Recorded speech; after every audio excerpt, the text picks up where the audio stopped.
Let's talk Day Shift, movie reviews in under 3 minutes.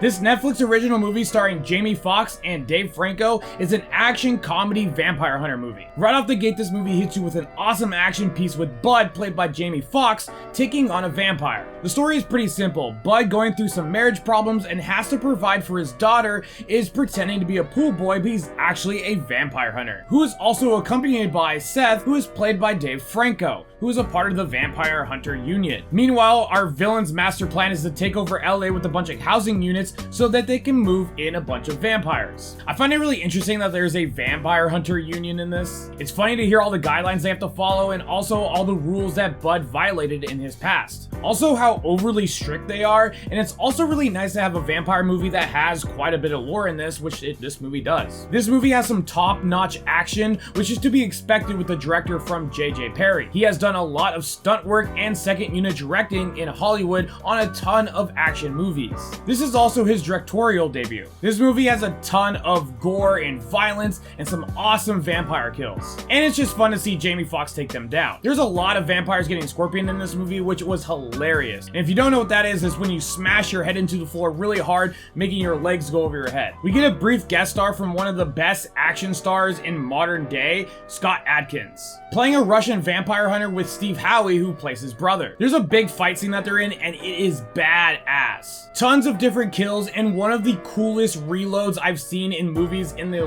longest time. I wish they were in this movie a lot longer. We also have Snoop Dogg in this, who is playing Big John Elliott, who's known as a really good vampire hunter. I have to give props to Snoop Dogg in this because he does a pretty good job in it. Also, I can't forget the lovely Megan Good, who plays Jamie's wife. And then we have Zion, who plays the daughter character, and she actually is really good in this movie. Some negatives in this are the villain doesn't really have a lot of depth to her character, and her motivations are kind of weak. And also, the P jokes were a bit much. You can have a nervous character without doing that joke, and it would work all the same. But other than that, I had a lot of fun with this movie, some good jokes, a lot of awesome action scenes, and the chemistry between Jamie Foxx and Dave Franco were really good. This is why I give Day Shift a 7.5 out of 10. If you guys like this review, hit that like button. If you guys want to see more, hit that follow button. And as always, thanks for watching.